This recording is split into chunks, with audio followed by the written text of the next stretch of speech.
It's always sad when the mechanic's vehicle is the one that isn't working.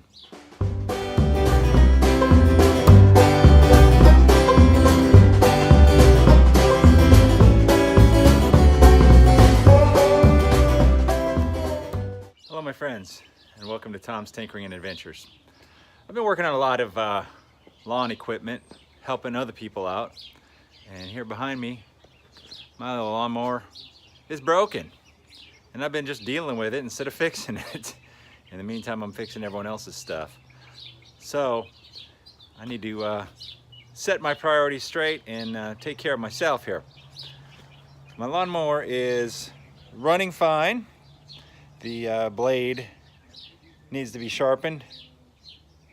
So we're going to take care of that. And I noticed that the drive wheels will drive at sometimes, but as soon as it gets any resistance, they stop. So went on to our favorite online ordering warehouse, good old Scamazon, and got myself a Toro replacement belt, which we will install. So we'll cover changing out a dry belt on a lawnmower. They all should be pretty similar, but of course each model is going to have their differences. So let's get started. Well, it appears that my generosity has paid off.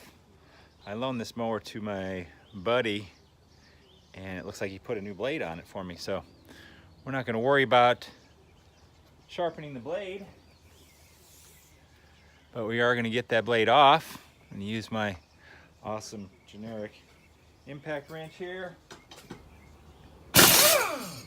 Makes life nice and easy. And then this whole item should pull out. There you go.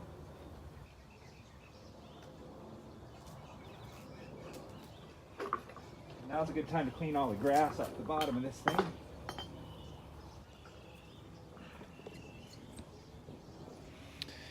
And lots of grass up in here inside of this cover right here. So that cover has to come off. Hopefully you can see inside of here. Let's see. There's a bolt right there and another one right there. So those two have to come off.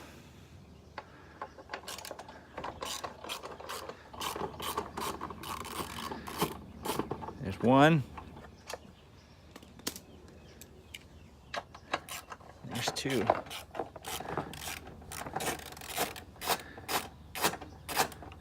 And I think a lot of the reason why these belts fail is because of that built up grass and stuff that gets in there. Let's take a look. Yeah, look at that. It's pretty exciting looking stuff. Ugh. So let's set this down and we'll clean that up.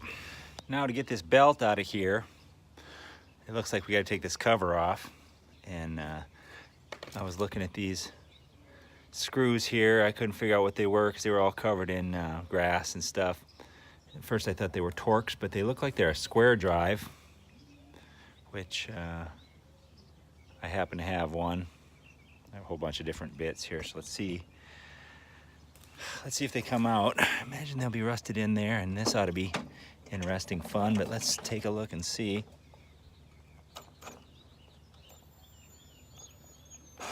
All right, yeah, that's one. I'm thinking that I might get lucky and just take these two out. And we might be able to pry this up enough to slide this out. Maybe, maybe not. Okay, well, looks like there might just be one on this side.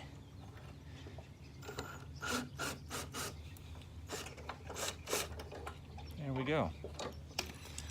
All right. I'm gonna clean this all up and then we will replace this heavily worn belt.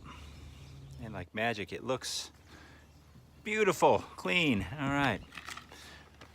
Go ahead and get our authorized Toro drive belt out. They sell these at the Home Depot and Lowe's and stuff like that as well.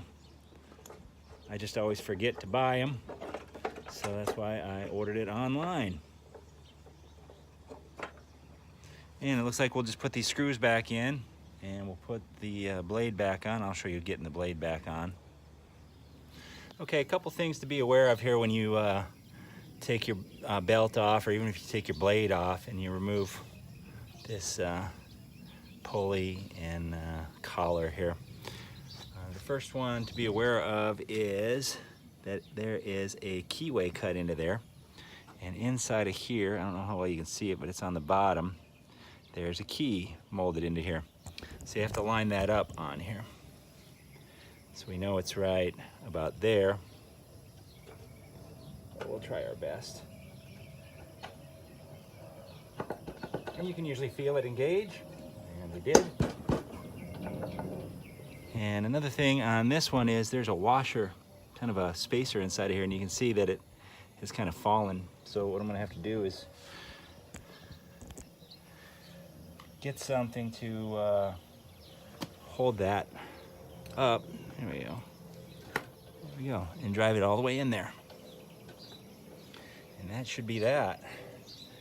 Now when you do the blade, I have an impact wrench, which makes it very easy.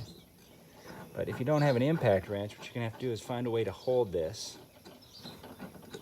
blade while you're tightening it. So what I learned was to get a piece of wood and wedge a piece of wood in here somewhere. So that's what you can do to take care of that. So I'm gonna zip that on there, and then we'll give her a test and make sure everything works. All right, let's give her a shot.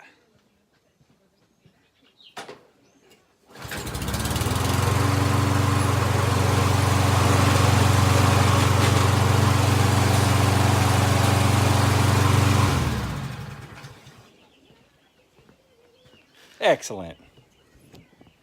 Drive wheels are working good. As you can see, I put weight down on the front of it and it didn't stop them turning. That's how it would do before. They would drive if you had it elevated, but as soon as you tried to put any weight on it, it wouldn't drive. So cool. Now I got my lawn equipment in order, so time to get out there and work on that lawn. Yeah, that's the negative to it, is you get the lawn equipment working and you don't have any excuses. So I know I'll be busy for the rest of the day. I don't know what the rest of y'all are doing, but if you want to take a minute and give me a thumbs up, leave a comment down below, and if you're not already a subscriber, go ahead and hit that red subscribe button down there. I'd really appreciate it. Thank you very much for watching. You head out there and find your adventure. Adios.